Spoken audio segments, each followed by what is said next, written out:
very nice. I'll try not to screw it up. All right? Good morning. Good morning. I'm an alcoholic, and my name is Beth Gordon. Hi, Beth. And I've got to say, this is a privilege and an honor. I'm sorry. Keep going. What? Keep going. All right. I don't like these things. It is a privilege and an honor to be here. And I think Joe said this last night, that it is a privilege and an honor to do anything that you're asked to do in the rooms of Alcoholics Anonymous. Good grief, I owe you my life. And, and I look at the lives of my children and my grandchildren, and now here come the greats. And, and I see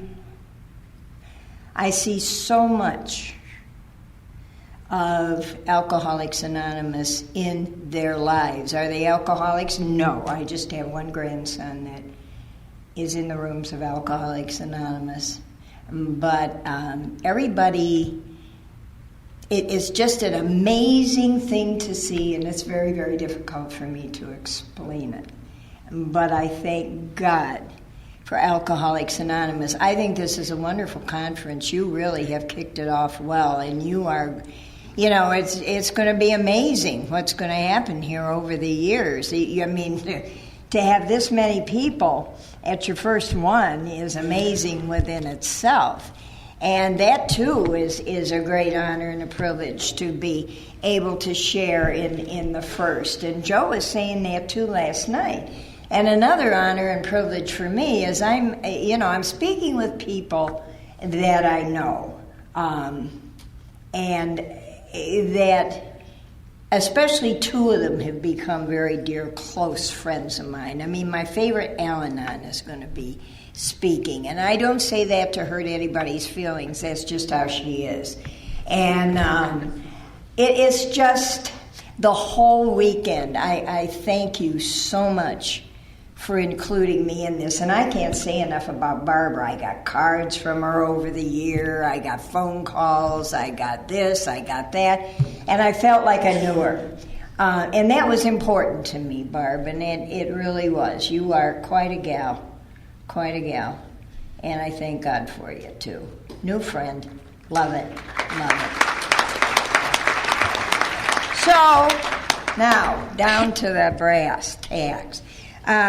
There's a couple of things I need to tell you. I need to tell you that I have a sobriety date, and it is by the grace of God and people in rooms like this and 12 steps and good sponsorship that I have not found it necessary to pick up a drink or take anything else since March the 5th of 1972, and for this I am extraordinarily grateful. And well, yourself. You worried about it? And they just don't want to reprint all this goop if it spills on it. And when you applaud, you're applauding for yourselves, because if it hadn't been for people like you, I don't know what would have happened to me. And I'm grateful, very, very grateful. And I also have a home group in this Golden Link, and we meet in Macedonia, Ohio on Sunday morning at 11 o'clock. And if you're ever in Macedonia, Ohio, which is 9 miles north of Akron, come visit us. I think it's the best home group in the world. And my home group has taught me an awful lot. My home group has taught me responsibility, to be where I say I'm going to be and do what I say I'm going to do unless it's humanly impossible. My home group told me to be ever aware and watchful of the new person that walks into the room, and to go up and say to them, welcome. And, take their cold hand in your warm one, and to look at him and to say those two words that people said to me that were so meaningful in the beginning of my sobriety. I understand. And My home group has taught me how to get to meetings early and hang around late and to join in the fellowship of what goes on and to tidy up. I remember a long time ago when I first got sober, we didn't have styrofoam cups. We had china cups, and we'd spend hours in the kitchen after a meeting in the fellowship, just cleaning those up. And we all smoked. Everybody smoked. In fact, the room was so full of smoke, you couldn't see who was there, which on occasion was kind of a good thing.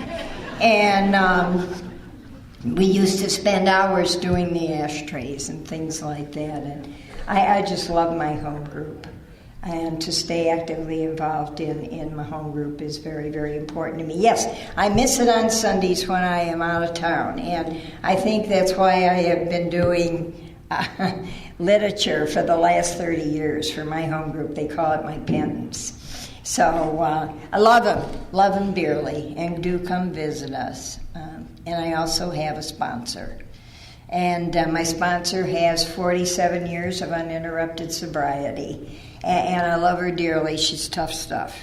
And she isn't the first sponsor I had. The first sponsor I had, and God bless her, and I pray for her all the time. First sponsor I had picked up a drink when I had 4 years of sobriety, and took her own life when I had 6 years of sobriety. And the message she left me with was this: it is imperative to practice the principles of Alcoholics Anonymous in all your affairs. Because if you don't, you're going to go down.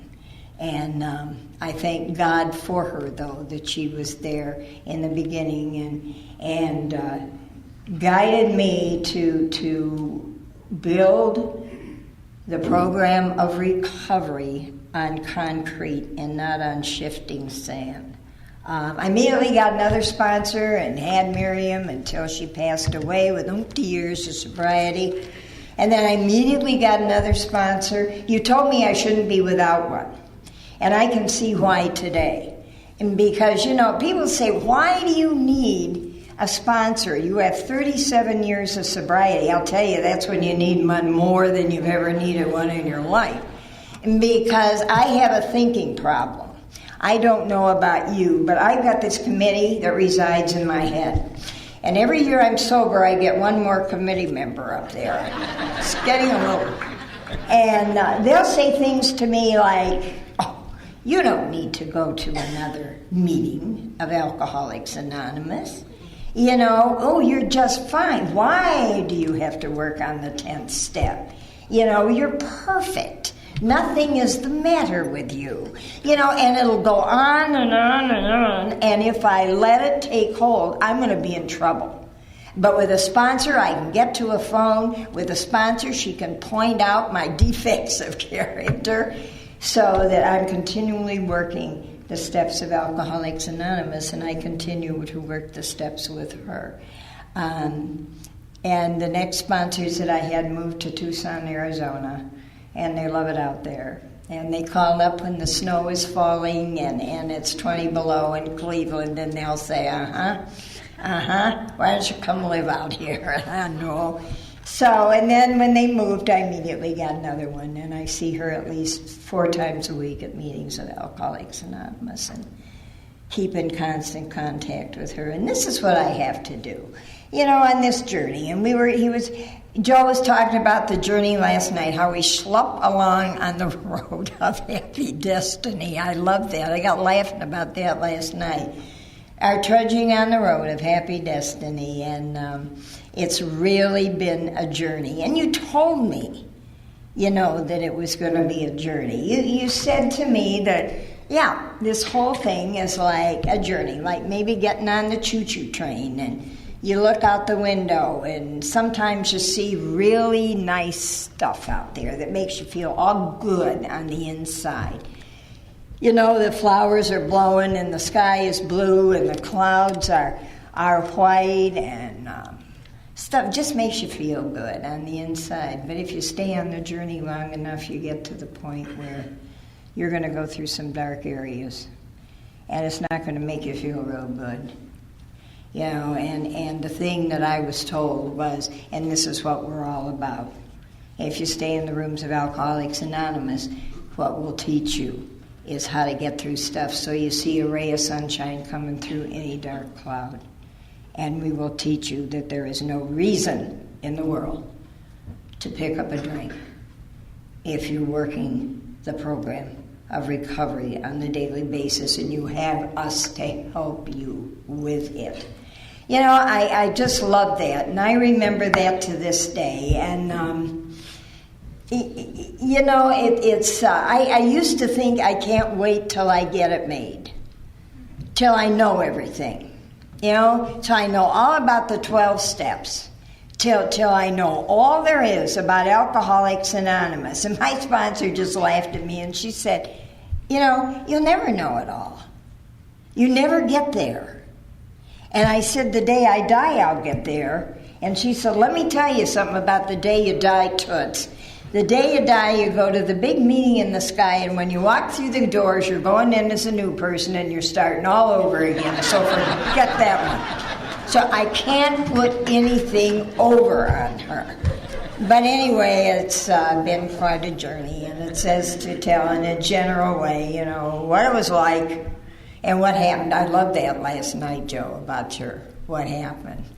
And what's going on today. I didn't pick up a drink till I was 26 years old. I didn't want to be like her. And her was my mother. My mother was a full-blown alcoholic. She was a quiet alcoholic. She went to bed a lot. But I was left with the responsibility of my stepbrother. And I didn't like it because I had to take him everywhere. I had to take care of him. And I hated it.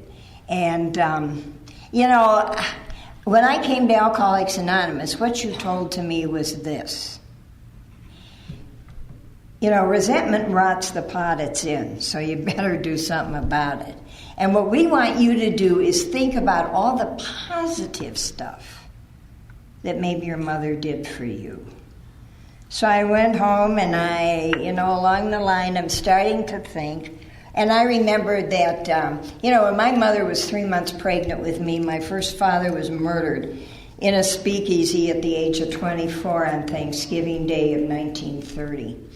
And he had gone, I was born and raised in a suburb of Chicago. And basically there was no alcohol allowed in Chicago except to a guy by the name of Mr. Capone. And he knew where everything was and people who had the alcohol, irregardless of what he said. And my father at 24 needed to have a drink. I found out he was a full-blown alcoholic, and he was shot to death on a barroom floor on that Thanksgiving Day. And my mother was pregnant with me. She was what you call a bleeder. She was in the hospital. And so Mom was left a widow at a very early age. And she and I went to live with my grandfather, who was from Scotland. My mother was from Scotland. And we resided with him until Grandpa died. And then we moved into a little home. And I remember that the feelings that I had that I didn't have a dad, and that made it real tough for me in kindergarten. And also I talked funny. I grew up listening to a Scottish brook. That's all I heard. And so the kids couldn't understand me, and they laughed at me. And I used to go home from school, and I didn't want to go anymore, and I cried and everything. But Mom was always there like a rock. And she took me to get diction lessons so that I wouldn't talk funny anymore. And I remember that then she married, when I was 8 years old, one of the finest men I've ever known in my life. I've never thought of him as my stepfather. And that when my brother was born, I was happy as I could be. And Mama tried to make me feel like it was my baby, so I didn't feel left out. And I remembered all that stuff. And all that stuff was very, very important to me. And I was able to go and make amends to my mama before she passed away, and to tell her honestly that I had loved her and to thank her for what she had done for me. That was very, very important to me. But I didn't want to be like, I didn't want to be like her, and here I was stuck with this younger brother, and it was real tough. Every time I went out on a date, I had to take him along, and it was tough stuff.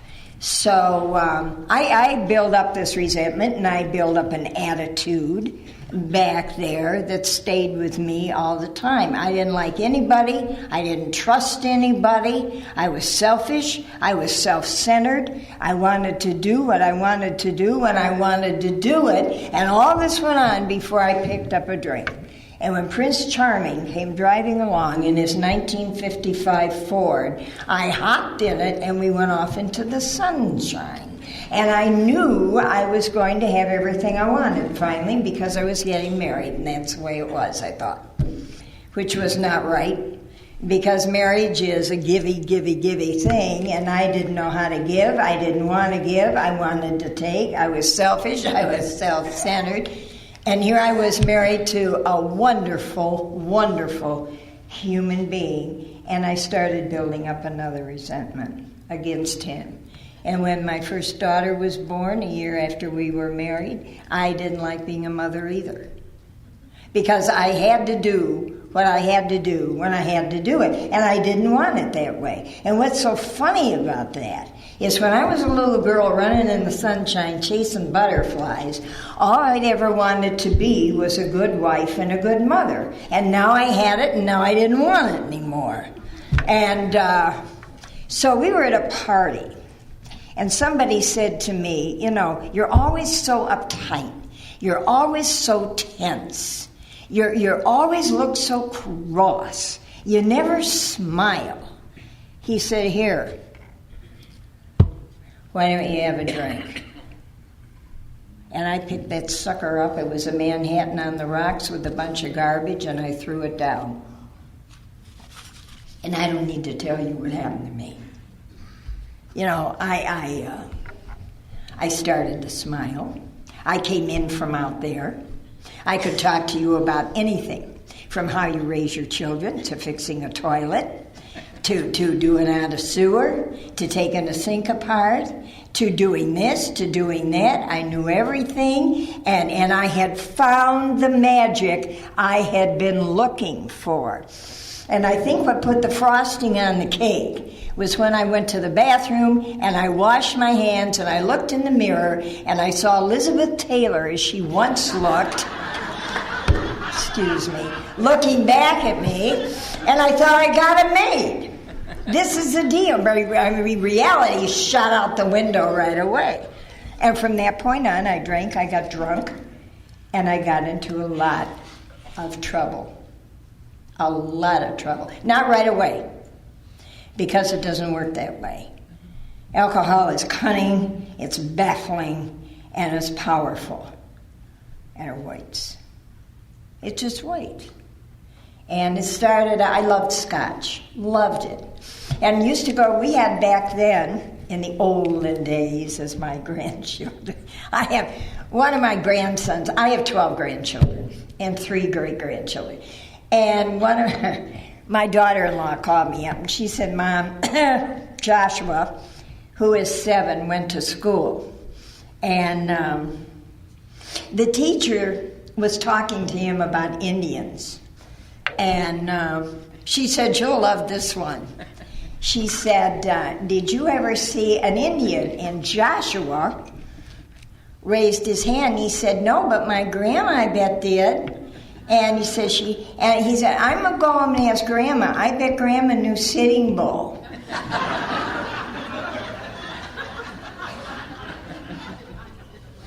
Not quite. Pretty close, but not quite. And I love my grandchildren. Love them.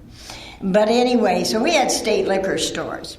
And You had to fill out a little sheet of paper when you went in there. You had to put down your name, and you had to put down what you wanted, and hand it to the guy behind the counter. And he'd go running around, and he'd get the bottle down, and then he'd holler out, "Black and white Scotch, Elizabeth Gordon," and you go, and go and get it. Well, I got thinking, and with this committee in my head, that's not too swift. So I got thinking, I'm going to a lot of state liquor stores, and I bet they're on to me. And I bet they're sending all these little fill-outs that I'm doing down to Washington because there's so many of them. And I'll bet you then they're going to turn them over to the FBI because they probably think something's going on with her.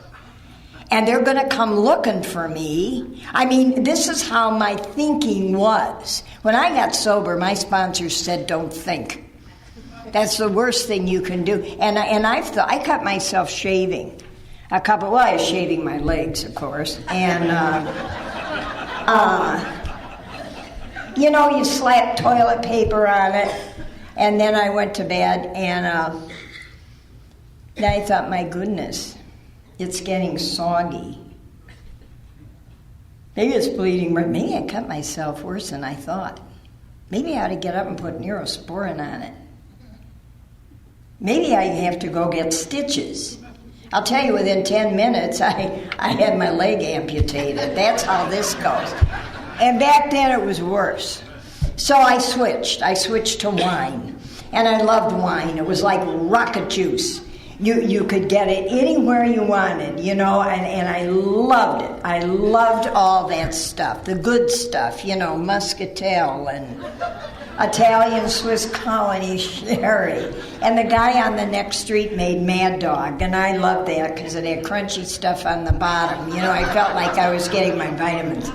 And, it came in all different sizes, and you could sneak in the little stuff, and you could get the large economy size and pour it into different things. My favorite place to hide my alcohol was a douche bag. And if you don't know what one is, go home and ask your grandmother. She'll tell you. But I could pour it in there and put foil over the top and then hang it up in the bathroom. And then, when the great thirst would come over me, I'd walk in the door and shut it, and then, you take the hose and then click it, and glurp, glurp, glurp, down it would go. And that worked as well for a while. No trouble with a second step. That worked for a while. And then he found that out. So then, you have to look for other things, like you throw it in the dryer, and then the day comes when somebody else starts a dryer and everybody goes around smelling like Italian Swiss Colony for months. And, I'd paint them white and hang them out the window and not think anybody saw them because the house is white and, all that delusionary stuff. And, it worked for a while. Then I got into the checking account and the savings account, and I was ruining and destroying that. And after 5 years, my husband came to me and he said, "Listen, it can't go on like this. You obviously have a problem. I want you to go to Alcoholics Anonymous or I'm going to cut off your allowance." Those were the magic words. Because without that allowance coming in, I couldn't have done anything. I was taken off the checking account. I was already off the savings account, and I used to whine about that when I first got sober. And you know what you said to me? You gotta earn the right. You gotta earn the right to do the things that normal people do. And when I was sober 5 years, my husband put me back on the checking account and the savings account not one day before. I had to earn the right. I had to show responsibility.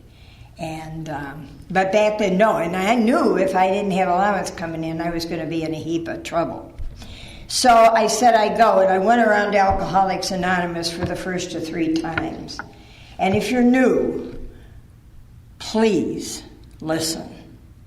I went into meetings late, just after they started, and I sat way in the back of the room.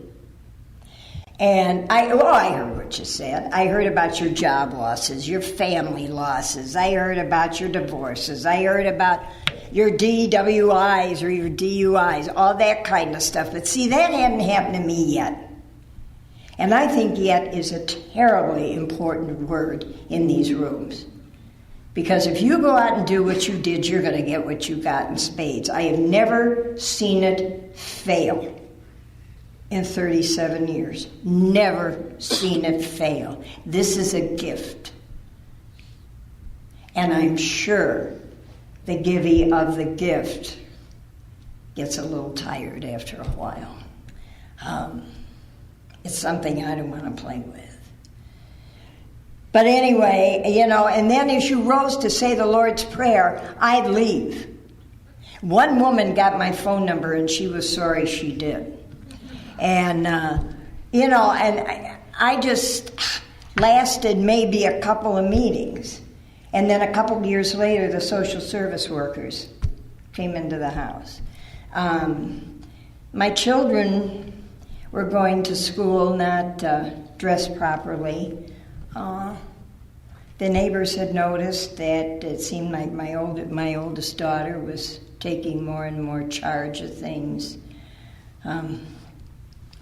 A teacher at the school over here heard my oldest daughter say to my youngest daughter, if you get sick, don't go home, because she's there.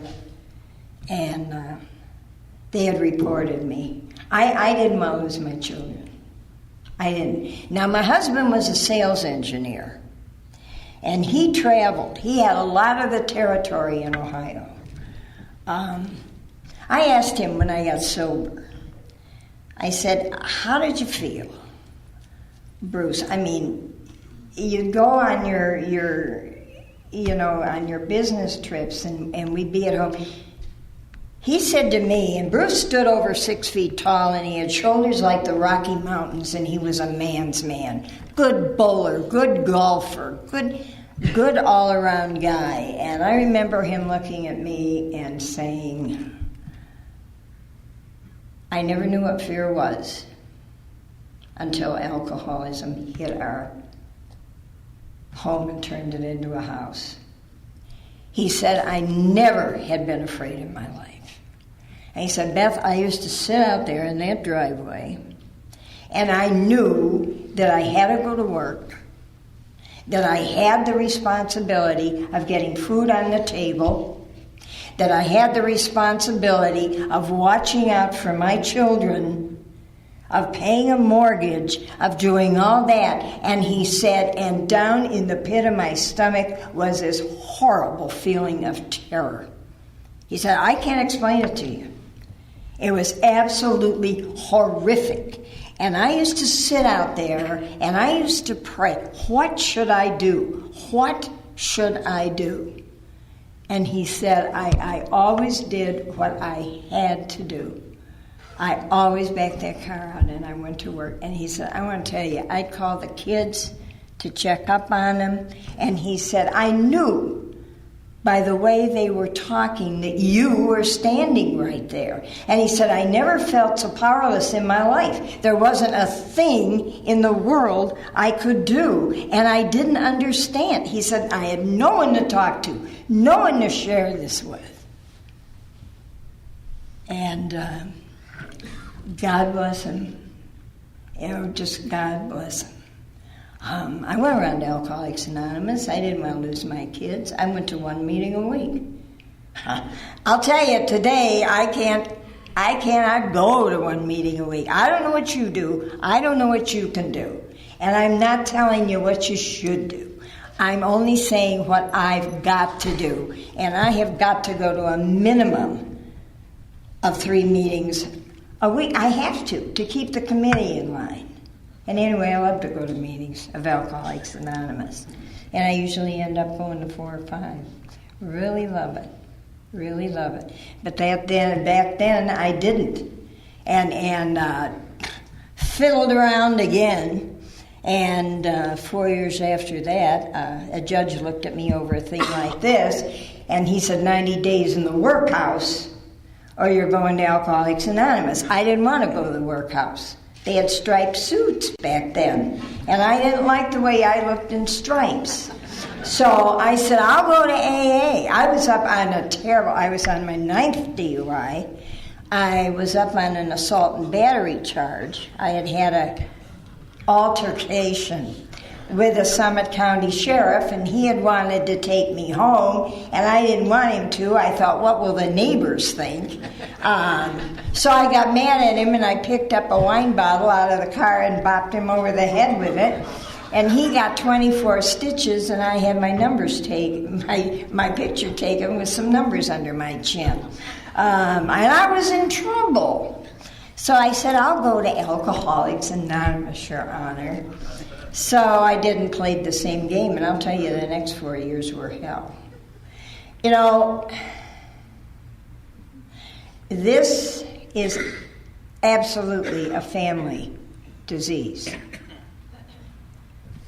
I had, my children didn't know whether to say hello to me.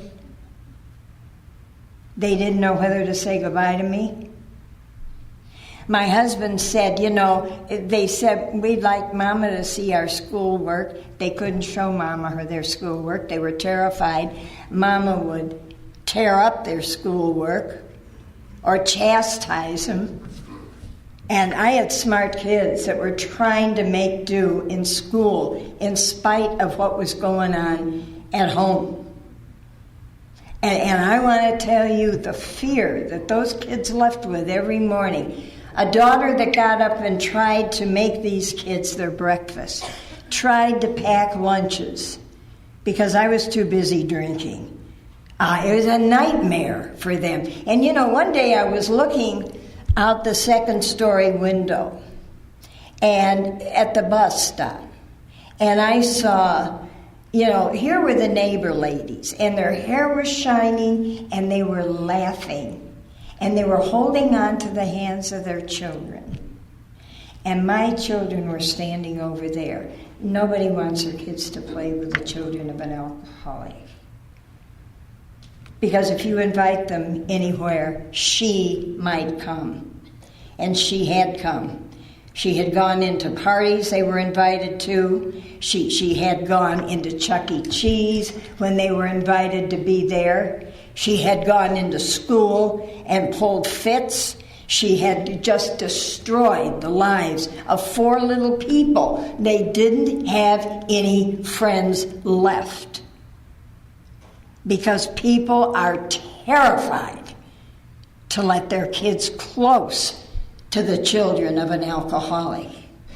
So they were lonely, they lived in fear, and they were terribly upset. And my husband, anymore, he didn't have any friends left.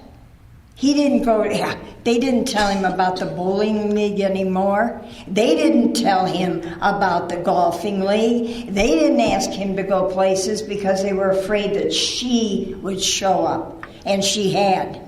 She'd gone out on golf courses. She'd gone into his business. She had destroyed everything that this man was trying to build until he didn't have any friends left either. And it is the loneliest existence ever, not only for the alcoholic, who I didn't have any friends left. Sometimes I go outside and wave at somebody in the neighborhood. Nobody waved back. And it wasn't only me, it was the whole family that suffered from this. And I didn't understand why. And there were days when I would have given anything to have it changed.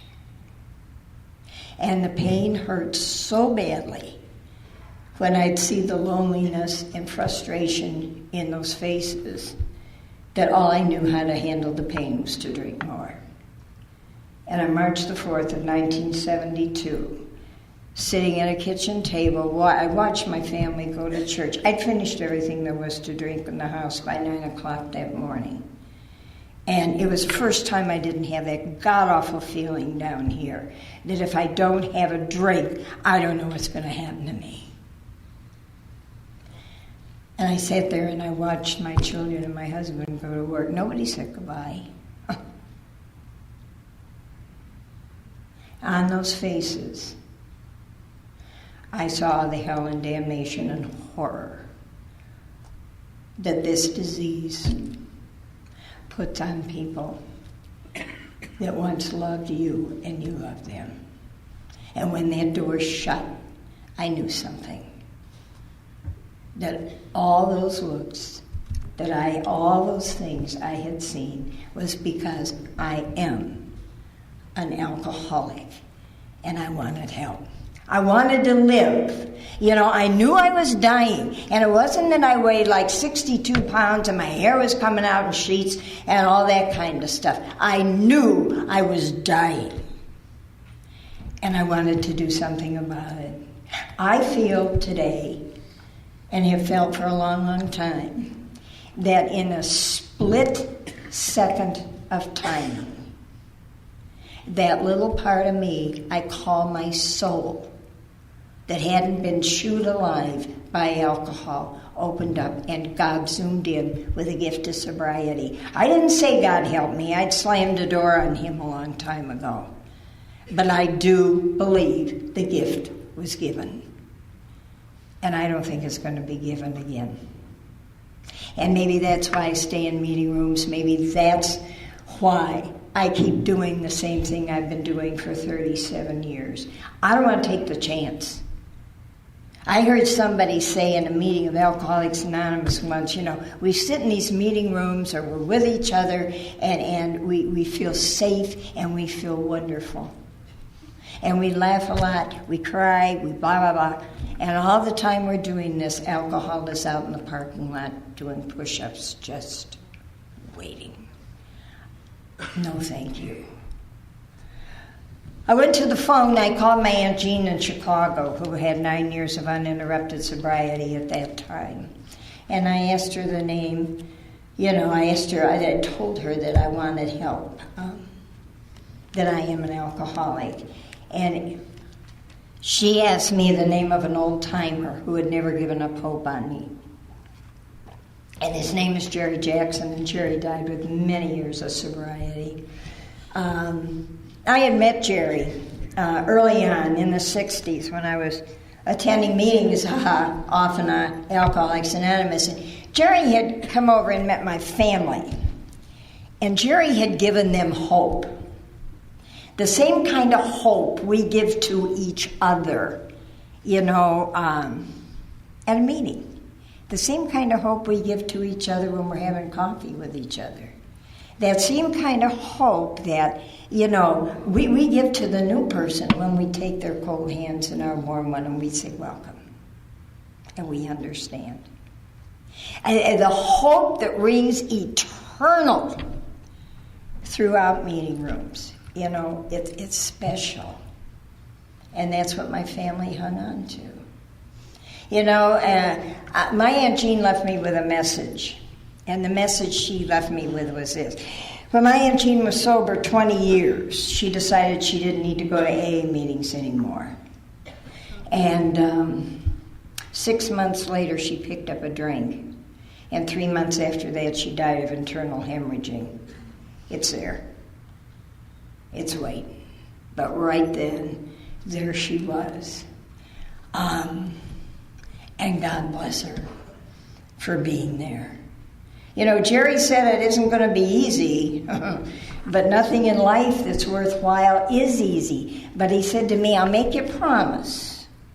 If you take our hands and you come on this journey with us, it's going to get better. And you know what? I found out better is able to stand this. Better is able to be, you know, be with myself. I never could stand myself before. I don't know how long it took me to look into a mirror into my own eyes and say, have a good day, when I got sober. I couldn't stand it. Today I better stand it because everywhere I go, I'm already there. You know, I go to the bathroom, I'm sitting on it. So, you know, I get in a car, I move over. So, and if I'm uncomfortable with this, I got to work on this. And thank God for the 10th step, you know, really and seriously. And then they came, the sponsors, the kamikazes. In the house they came. They didn't come announced, they just blew in. And they told you everything you never wanted anybody to know. And all they were doing was sharing their experience, strength, and their hope. Telling you what it was like, what happened, and what it's like today for them. I missed 12-step calls, we're getting them back. Up there in the Akron-Cleveland area. And I remember the first 12-step call I went on. Was sober about 4 months, and for 9 months I shook like I was standing on a foot machine. And my sponsor calls one day, said, "The hand is out. And when the hand is out, we are responsible. Be there in 10 minutes. I didn't know what the hand was doing sticking out. So I get in the car and we drive along, and she's telling me about a 12-step call. So we get there, we go to the door. Nobody answers. So I start back to the car. She said, "Where are you going?" I said, "Nobody's home." She said, "Wait a minute. See up there on the second floor, the window's open this much. We're going to go into the garage and see if they have an extension ladder." I said, "That's breaking and entering." She said, "No, it isn't. She called us. We didn't call her. And when the hand is idle." So we went in, we found them, we put it up. She said, "You're going up." I said, "I'm afraid of heights. Faith and fear do not dwell in the same house." And I didn't want to hear about that idiot hand anymore. So I go up with much ado from below, and when I got to the top, I pushed the window open further, and as I'm going through, I caught my foot on the windowsill and fell in flat down on the poor suffering alcoholic that's laying spread-eagled on the floor, hanging on to her vodka bottle. I didn't know what to say to her. I'm this far away from her face. I'd never been on one, and laying on top of this woman. I just looked at her and said, "Did you call Alcoholics Anonymous?" She stayed sober for 15 years till she died. She said every day was out of fear. Whatever works, you know. But it's in the... I think about some of the stuff, geez. It's in these rooms that I'm learning how to stay sober. You know, it's in these rooms I felt your handshake for the first time. I felt a hug for the first time. I looked in eyes that were kind and caring but meant business. I was given different assorted things to do to get going. To get actively involved in the rooms of AA. I was given brooms and mops to mop the floor and to sweep the floor, and you told me nobody could pick up a drink with broom in their hand. And you were there, and you were kind, and you were loving, but you meant business. And I remember a lot of times I was talked to like the cops used to talk to me. Get in, get out, sit down, shut up, But I needed that. And then you got me going with the 4 absolutes. Up there we use these. Nothing is absolute. No one is absolutely perfect. But my sponsor said to me, we're going to start there because she said you're too fuzzed up to read the big book of Alcoholics Anonymous. And she said these are honesty, unselfishness, love, and purity. And she said these absolutes are woven like golden threads throughout the big book of Alcoholics Anonymous. And she said the most important thing about these is there's 4 questions that come out of these that I want you to try to remember before you make a decision or open the hole in your face. Is what you are about to do and say true or false? Is what you are about to do and say ugly or beautiful? Is what you are about to do and say right or wrong?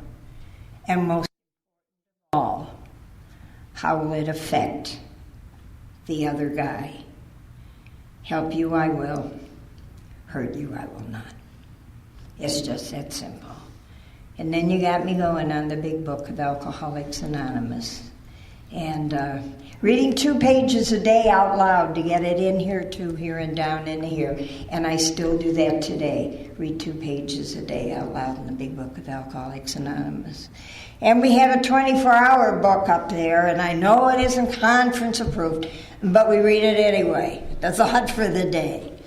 And you said read it 4 times a day out loud to get the thought for the day in here. And I did it because I wanted to be sober more than I wanted to be drunk. And you got me going on a lot of things and started me working on the 12 steps, this way of life, for the first time in my life. And it's a continual thing with those 12 steps, over and over and over and over and over again. And thank God I have sponsors who do that with me. And I love to sponsor. I mean, I think it's a privilege and an honor to sponsor somebody. It keeps me on my toes. I cannot tell somebody to go to a meeting if I'm not going. I can't tell somebody, oh, why don't you go work a step, if I'm not going to help them out with it. If I'm not doing it, how can I ask them to do it? You know, I'm a great one for you. We hear a lot of things from up here, you know, no matter where we are. And my deal is show me. You know, show me what to do. Show me what you're doing. And thank God it's been like that. And I came to believe in you. And boy, did I ever. You never lied to me. You know, I get all emotional when I'm talking about this and I don't want to weep. You know, it is just, you've always been there. Always been there to show me the way. Never lied. Never. And then my sponsor said, you're ready. At night, get down on your knees, take your bedroom slippers off, get down on your knees, shove them under your bed, and say thank you. I said, to who and for what? They said, you'll find out who you're talking to. Don't push the river. It runs by itself. Easy does it, but do. You know, all that junk. And then they said, and then when you wake up in the morning and you lie there and listen to the sounds of a new day. I thought you were nuts. You bloom where you're planted. You take time to smell up the flowers. And now you're saying, listen to the sounds of the beginning of the new day. And you said, did you ever hear them? I said, no. And they said, try it. You might like it. I heard wind for the first time in my life. I heard rain. I heard the way ice sounds after an ice storm when it crinkles on trees. I heard the coyotes howling in the valley. You know, and all those things, you know, the way the creaks and groans in the home. And the people breathing. That I lived with love in the home. Try it. You know, you might like it. The only thing I'll say to you, if you live by yourself and you're somebody breathing, you better dial 911. But anyway, then they say, get down on your knees, and while you're grubbling around for your bedroom slippers, remind yourself you're an alcoholic, and the problem is you. And ask to make lemonade out of the lemons of life that are bounced your way today, and get up and get on with this. And I did it because I wanted to be sober more than I wanted to be drunk. And I don't know when it was, but I found out who I was talking to, and I called him God. And I love my God as I understand him. He's just everywhere. I see God in the eyes of the new people. I see God in the eyes of the people in AA, of the people in Al-Anon that I know, that I've come to love. I see God in the eyes of all my 12 grandchildren and of my 3 great-grandchildren. What a blessing. And I see God playing in the lives of all of these people. I see God in charge when the family gets together, because they're intact today. I hear it on a telephone. One of my grandsons, Adam, who now has 3 years of sobriety. I remember Adam calling me, and he said, "Grammy, this is Adam." And I said, "Hi, Adam, what's up?" He said, "Grammy," he said, "you saw us all 10 minutes after we were born." And I did. I was invited to the hospital with every single grandchild I have to see them because I was needed. I was wanted to share in one of the biggest blessings that my children had, because I'm sober. And Adam said, "I wanted to call you up, Grammy, and let you listen to this." And I heard those little lamb sounds that a new baby makes. And he said, "Grandma, this is Madison, your first great-grandchild, and she's 10 minutes old." Now, these are the blessings that you get. These are the phone. When I was speaking out in California for Susie, and we were a mile high up in the mountain, I had a granddaughter who cared to drive from San Diego all the way up there to surprise me, just to say, "Hi, Grandma." And boy, were you Al-Anon's good to her. I'll tell you that. She's never forgotten that. Always sends her love, Susie. And just, it's things like this that are so wonderful. It's a teacher calling from a grade school and saying, "Mrs. Gordon, I don't know how you're going to take this." This is when my kids were younger. She said, "The assignment was that everybody in my class was to bring in the book that's read the most in the home." She said, John came, and I said, what is your book?" And he stood up and he said, "Alcoholics Anonymous," and held it up. And, it's stuff like that. Anyway, I didn't know how to let go and let God. I don't know. You say it all the time. Let go, let God, let go, let God, let go, let God. I didn't know how to let go and let God. And somebody said, "Anybody ever fix anything for you in your life?" And I said, "Yes. My grandfather." And they said, "Give us an instance." And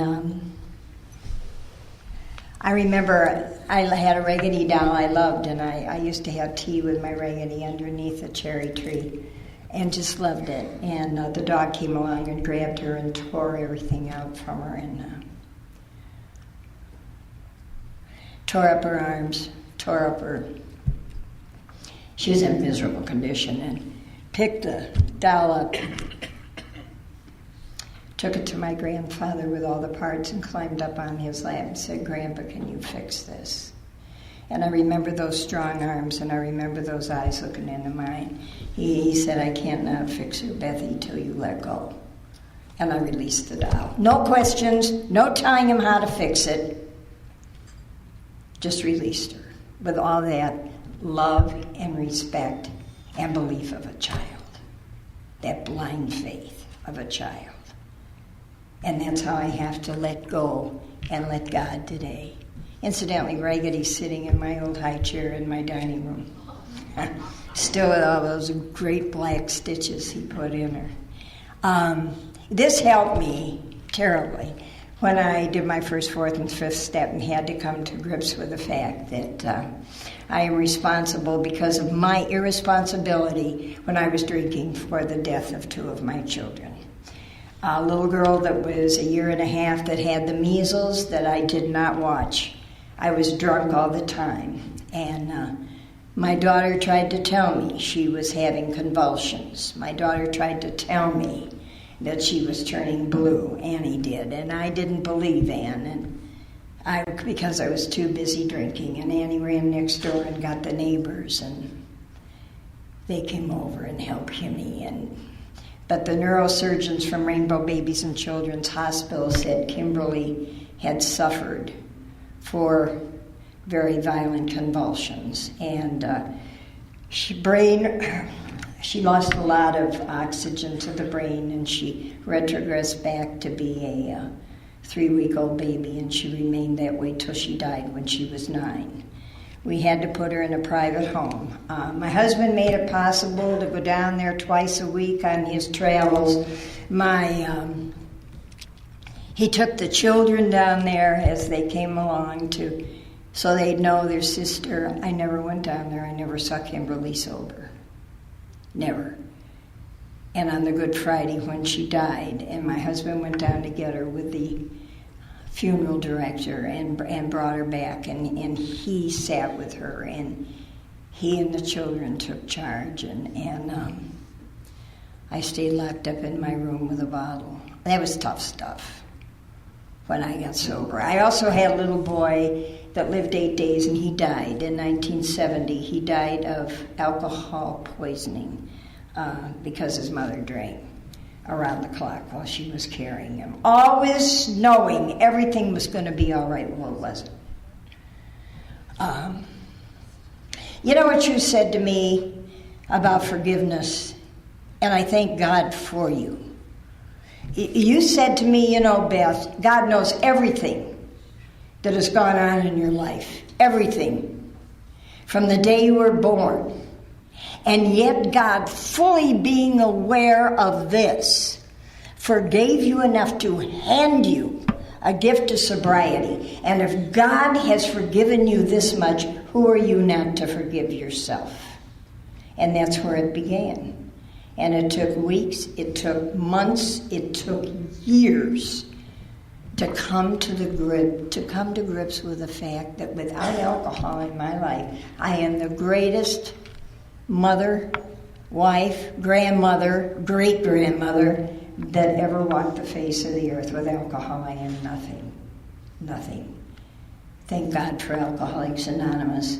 And finish the steps the first time around and continue to work on them 1, 2, 3 every day, 10 every day. I believe that, amends are how I live my life today. Trying to be as kind as I can, with all my mistakes and failure. I've got a lot of mistakes, that I make. And that's why I have a sponsor, to keep me in an upright position. That's why I have a home group. That's why I continue to go to meetings of Alcoholics Anonymous. And I watch those children, and I go over to those homes, and I see what they have done in their families. And I thank God for the man I was married, and I thank God that you have shown me how to live sober so that I have a chance to share in the lost tooth for the first time, to have my grandchildren over, to know there is no fear connected. And it took a long time. It just didn't happen overnight. My son Bruce didn't talk to me for 3 years. And what you said to me is, you continue to go to his games. You continue to sit there. And you don't hold it like you'd squeeze a butterfly. Let it fly away. If it comes back, goody. If it doesn't, we'll help you deal with it because it wasn't meant to be. There's nothing like sobriety. And that wonderful man who hung in there all those years. We got to know each other again. We went walking in the sunshine. We held hands. learned what each other were all about, and I learned what love was all about. And I thank God for you for that. And I thank God for Bruce and his unconditional love. When I was 4 years sober, Bruce got leukemia. And I watched a wonderful man go downhill for 2 years, and there wasn't a thing I could do about it. Totally powerless. Hey, you were there. There wasn't a day that went on that you didn't have a card in the box, that you didn't come over to visit. You took my children and taught them how to skate. You took them swimming. You took them to the movies. You did all those things with them, and I thank God for you. When I couldn't get out, you came in with your big books and your 12 and 12s.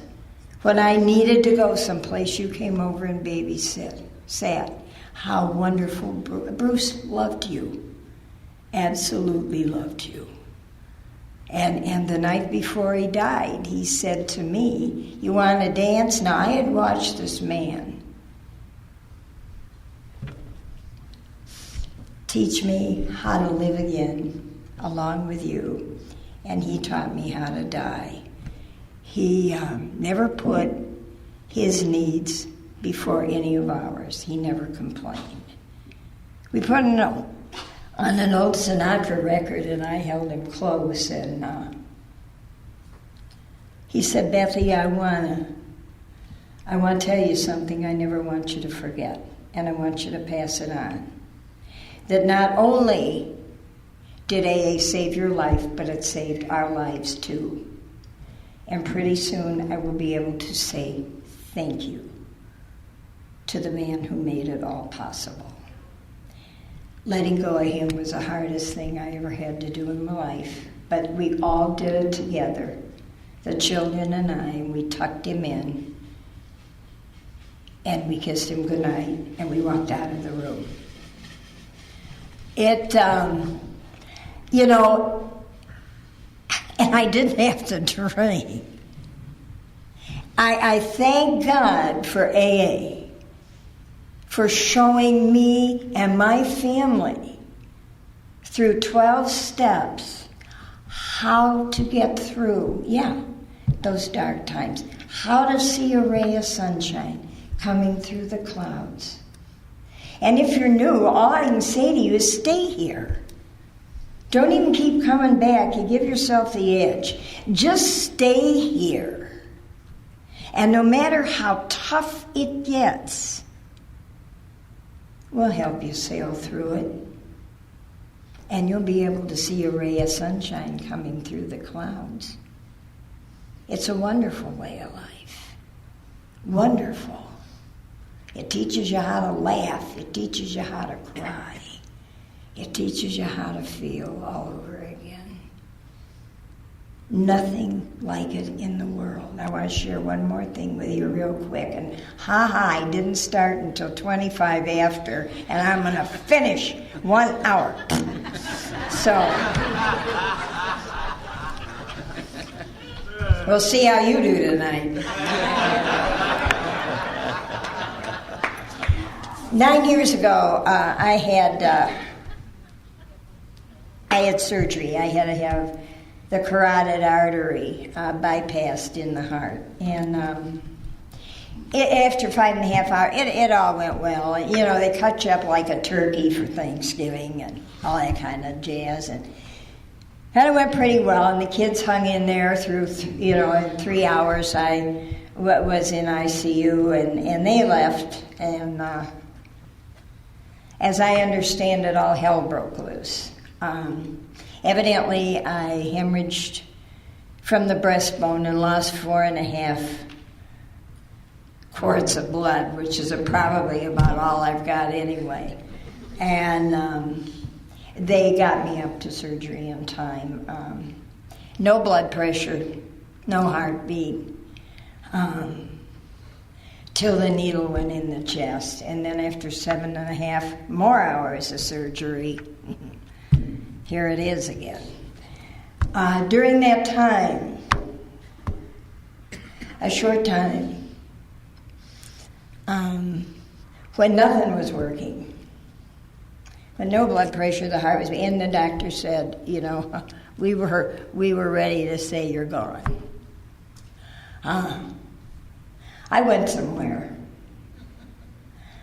I didn't see a white light, but I found myself someplace. I had never seen flowers so beautiful in my life. I have never seen sky so blue and clouds so white. And across there was a lake, and it was almost crystal clear. And across the lake was coming a boat. And there was a man rowing the boat, and there were 2 children in this boat. And I got to shore, and the man and the 2 children got out, and I knew who they were. And when they got close, and the man put his arms around me, and he said, "You can't stay." He said, "Your job isn't done." But he said, "When your job is done, we'll be waiting for you." I felt the children. I felt so much love, so much. It's hard to explain.